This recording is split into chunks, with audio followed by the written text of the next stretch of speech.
Morant with a running start. Elevate! Oh, it dunks! Oh, my goodness! Tie game in overtime. Gasol will turn his heat. It's gone!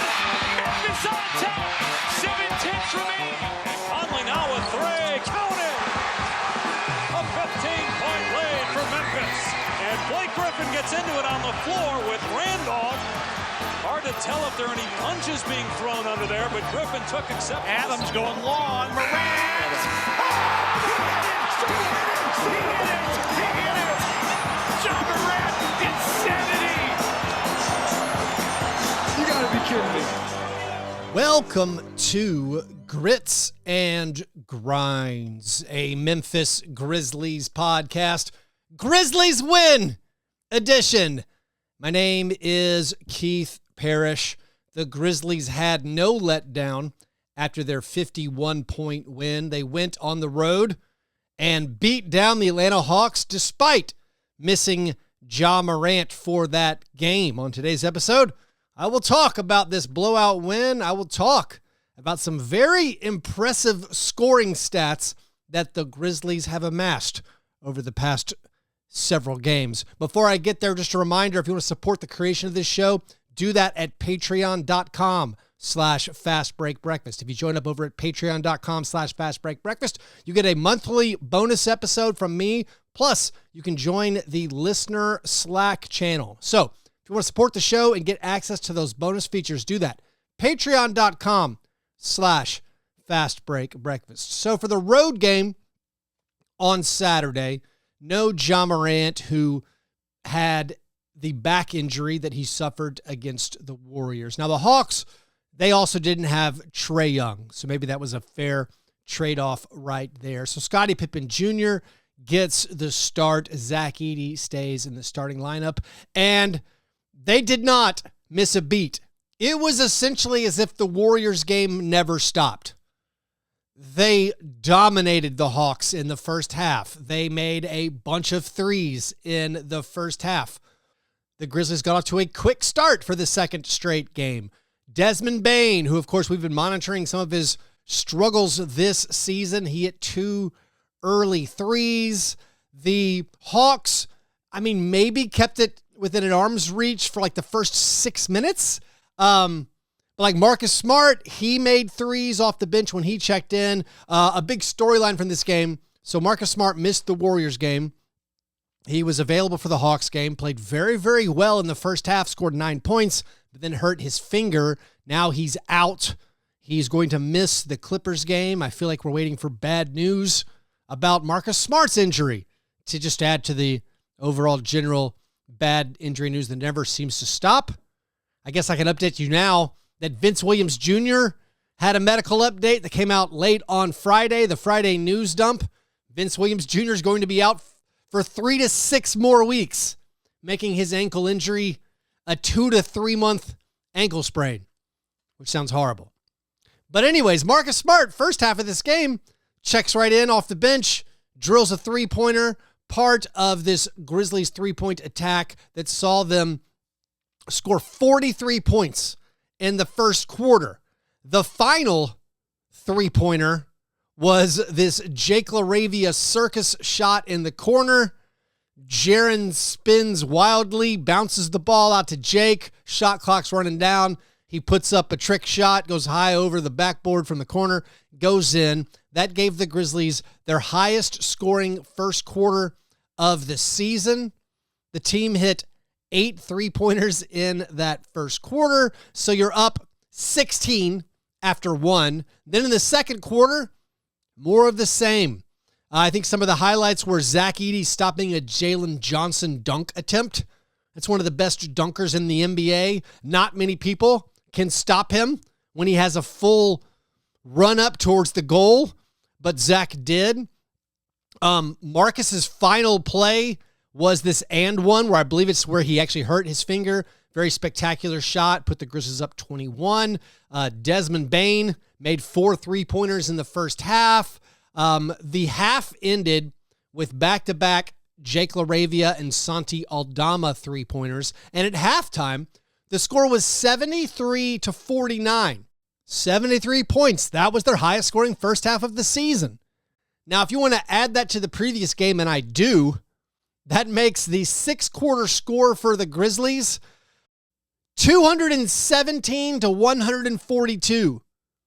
That is the entire game against the Warriors, and then the first half against the Hawks. They made 43 pointers. The Grizzlies made 43 pointers in those 6 quarters. That's 27, a franchise record against the Warriors. And then they made 13 more in the first half against the Hawks. And I feel like as Grizzlies fans, we're kind of like, this is amazing. / how is this happening? And I'm not totally sure how it's happening. We've talked a lot about the new offense. And of course, at times in this game, it felt like the Hawks had no clue that Grizzlies players were going to keep doing back cuts for layups. The Grizzlies got so many back cuts in this game. And of course, the Grizzlies 3-point shooting has been very, very hot of late. In the past 6 games, the Grizzlies are over 45% from the 3-point line. 6 games, that's essentially 20% of the season so far. So those numbers have brought up the season-long stats, and things are looking really good for the Grizzlies. Now, before I get into the overall numbers, the second half, I guess there's not a lot of specifics to go over. I mean, it felt like turnovers were slightly an issue at times. Dyson Daniels got a bunch of steals. Scottie Pippen ended up turning the ball over 5 times. No big deal. Perhaps that was his Ja Morant tribute. By the way, Scottie Pippen Jr. in that first half made 7 out of 8 field goal attempts. He had 17 points and 6 assists. Just in the first half, he finished with 22 points, 9 assists, 5 rebounds, and 2 steals. I guess the only story from the second half is Jaren got in foul trouble. Jaren, basically the only Grizzlies player to have a subpar game, had 13 points on 17 field goal attempts, 1 block and 1 steal. But like once Jaren went to the bench a few minutes into the third, Santi Aldama comes in. They're still clicking on all cylinders. They push it up to a 29-point advantage halfway through the third quarter. The rest of the game is just garbage time. They do give up their big 20-point, 25-point lead, eventually only win by 16. But again, it's all garbage time. It doesn't really matter. Overall for the game, Desmond Bane had one of his best games of the season. Perhaps you point to no Ja Morant and them needing more from him. Perhaps he had the ball more in this game, but he had 23 points. He tied a season high with 8 assists. He set a season high, getting 4 steals. He made those 4 3-pointers. All the 3-pointers were made in the first half. This game now extends a run of Grizzlies offensive domination. And we set kind of these arbitrary cutoffs. Like there's a lot of great stuff you can look at. The Grizzlies are 12-2 in their last 14 games. If you go to some nice round numbers, like if you go to NBA.com on the stats site and you filter it by the last 15 games, the Grizzlies have the best point differential in the NBA over the past 15 games. They're plus 187 points in those 15 games. If you stretch it back a little bit further, you start playing with some numbers that get kind of fun. Over the past 20 games, the Grizzlies have outscored their opponents by a total of 261 points. That is the best 20-game performance in franchise history. Actually, not totally true. The previous 20 games, if you don't count the Hawks game, they outscored their opponents by 262 points. So technically, that 20-game span, the best as far as point differential span, it's the best 20-game span in Grizzlies franchise history. Now, we could say the past 21 games, but that's not a round number. So I guess we don't choose to look at those things.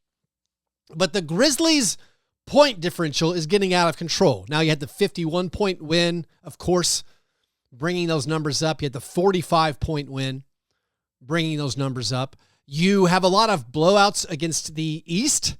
I mean, frankly, this whole season, the Grizzlies have been just devouring the Eastern Conference. They're 12-3 against the East right now. That makes them 8-6 against the West.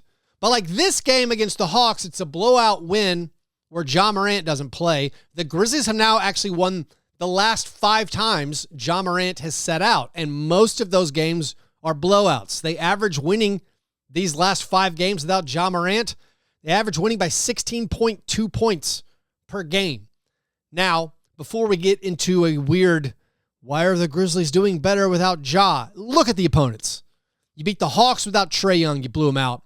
You beat the Wizards. There's a big Wizards blowout in there. There's a big Pistons blowout in there.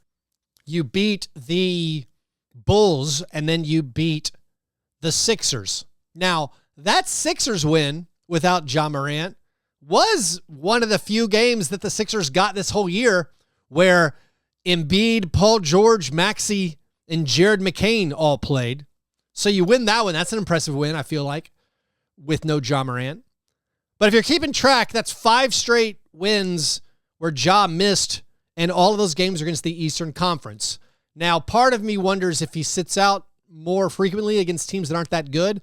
I think that might be some of it. I legitimately think he probably was injured with this back issue and with the 1-game road trip. Like, Ja did not travel with the team to Atlanta.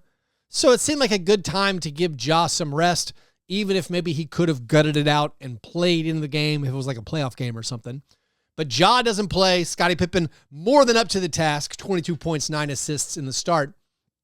And the Grizzlies win by blowout. Now, if you don't look at just the specific games where Ja Morant missed, if you look at those total team numbers over the past 20 games, this now is the fun stats to talk about, or this is the most important thing I uncovered in the past few days. I find this stat that I'm about to share to be remarkable. If you follow me on Twitter, you already saw it. Or if you follow me on Blue Sky, you already saw it. But if you look at these 20-game spans, and this stretches back technically 21 games ago, coming off the second loss to the Nets.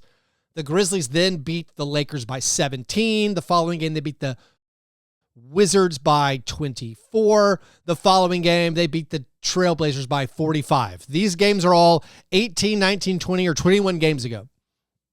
But if you look at the best 20-game spans in NBA history, if you sort the best 20-game spans by point differential in NBA history, the Grizzlies right now have the 28th and 30th best spans ever. Now, the way these stats work is that means you're trailing the same team multiple times. Like the Grizzlies made the list twice. Those 20-game spans include 19 of the same games. But the reason the stat is so impressive, maybe you're like 28th best span in NBA history. For me, that's amazing on its own. But another way to say it is there have only been 7 teams in NBA history to have a higher point differential over any 20-game span. Of those 7 teams, 6 of them won the title. The 7th lost in the finals. Beyond that, every one of these 7 teams that had a better point differential over a 20-game span, all of these teams are famous, frankly. The only teams to have a better point differential over a 20-game span than what the Grizzlies have done this year, it's the 1972 Lakers, otherwise known as maybe the best team ever. It's the 71 Bucks. It's the 85 Lakers. It's the 87 Lakers. It's the 1967 76ers, the 1960 Boston Celtics. We're talking about Wilt Chamberlain teams, Bill Russell teams, Kareem Abdul-Jabbar teams. These are the best teams ever. The only other team is the 2019 Warriors. That's the only team. That's the only team in the past 40 years that had a better point differential over 20 games than what the Grizzlies have done this year. That Warriors team lost in the finals to the Raptors because Kevin Durant tore his Achilles and because Klay Thompson also got catastrophically injured. So, for me, that's one of the more impressive stats you can dig up. Now, what are the conclusions for this stat? Does it mean anything at all? Probably not. But I think absolutely it's a great sign if you say, hey, every other team that had a point differential this good over a 20-game span made the finals. They all won at least 59 games. That seems good. I think it means the Grizzlies are going to cruise to 50, 55 wins. I've been, frankly, amazed at the season so far. This has, of course, exceeded my expectation. Now, I think the question most analysts, the analysts that I value their opinion, and the people who follow the NBA closely, the question right now about the Grizzlies is, how does this regular season success translate into the playoffs? That is still the unanswerable question. How does this new offense work out against even tougher defenses? Like, over this past 20-game sample size, or past 21-game sample size, the Grizzlies have played a lot of bad teams. They played a lot of terrible defenses. In their past 14 games, where they're 12-2, it's basically been horrible defenses. Now, they play tougher defenses this week. The Clippers game on Monday night, the Clippers are 6th in defensive rating. That's a nice test right there. The Grizzlies play the Thunder at the end of the week. The Thunder are the best defense in the NBA and the best team in the West. Now, there's a test. So I don't know how it's all going to translate maybe when the opponents get tougher.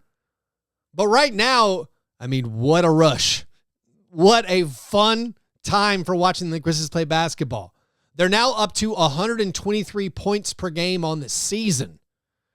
The truly life-changing number for me for this Grizzlies offense right now is the shooting numbers.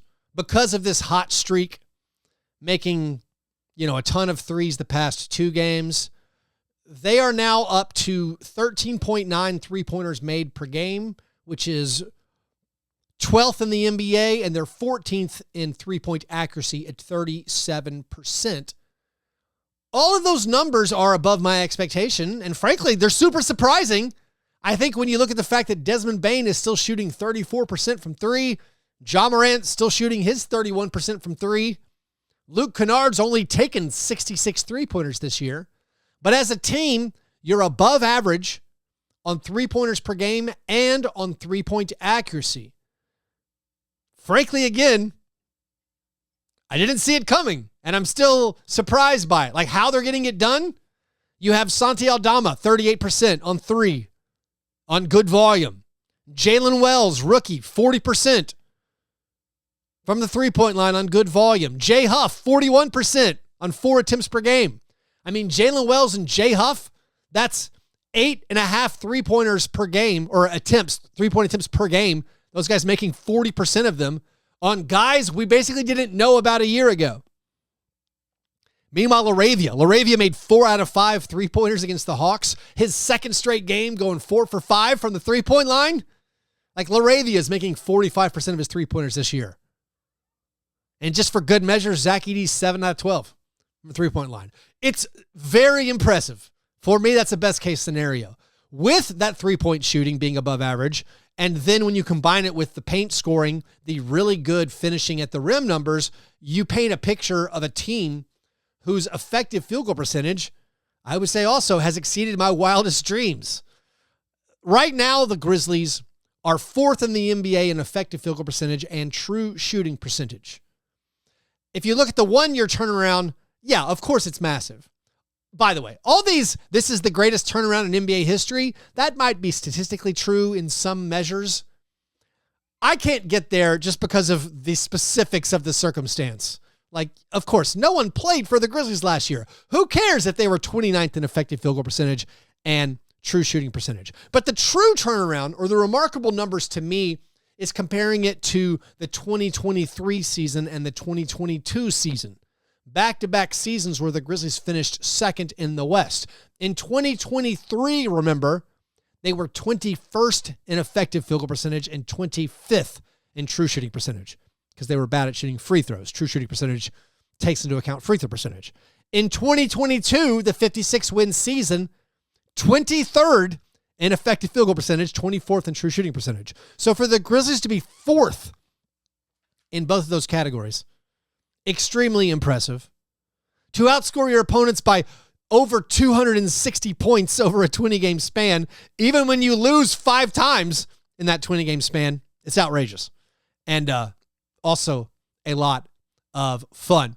Now, let's wrap up some of the final numbers for this slightly shorter episode.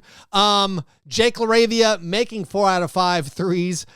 He finished with 16 points. Aldama, he was 2 out of 7 from the 3-point line, although one of those was a heave. Super excited. He took the heave at the end of the first half. He was trying to get the team to score 76 points in the first half. But even with the 2 out of 6, not counting the heave, the road and home disparity of Santi's 3-point shooting numbers still very much in effect there. Luke Kennard in this game took 4 shots, made 1 of them. He had 4 points and 2 assists. Jalen Wells continues playing great in his starting role. 13 points, 2 steals, 3 rebounds. Edey finished with 10 points, 6 rebounds. Somehow didn't grab an offensive rebound, which is very strange for him. I guess the Grizzlies weren't missing enough shots. We talked about Pippen. We talked about Bane. Oh, Brandon Clark continues playing great. Brandon moved to the bench for the past 2 games so they can start Zach Edey. He had 8 points and 3 rebounds and an assist. And another very, very just great game. Oh, by the way, Conchar played the entire fourth quarter. He did not score, got 2 assists in that fourth quarter. And now for this Christmas week, you play the Clippers Monday night, a home game. Grizzlies are wearing their Vancouver throwbacks. I expect the Grizzlies to win. Like, I'm not super worried about the game, but they are playing a good defense. They're playing an above 500 Western Conference foe. So maybe it is sort of a trap game coming off these 2 blowouts, but I expect them honestly to take care of business. Then they play the Raptors. Raptors are terrible. After that game's after Christmas. And then after that, second game of a back-to-back, you play the Pelicans. And then on Sunday, huge matchup. Right now, the top 2 teams in the West based on record, the Grizzlies and Thunder, are going to go at it. Should be a very fun test. And I think those are all the stats I have for today. Oh, there is one other bit of notable news we should talk about. Marc Gasol is nominated for the Basketball Hall of Fame. He's one of the finalists. Carmelo Anthony, Dwight Howard, and Amari Stoudemire are some of the other notable names to be Hall of Fame eligible and to be nominated. So congrats to Mark for being up for that honor. I don't know whether or not he will make it in. Part of me feels like basically everybody gets in nowadays. So I hope Mark gets that same honor that his brother got. Just based on his NBA stats, you would think probably not. But of course, he won a title. He won Defensive Player of the Year. He made all NBA teams. He, of course, has the international resume playing with the Spanish national team. Perhaps that's enough to get him in the Hall of Fame. And I guess finally, injury report for tonight's game against the Clippers.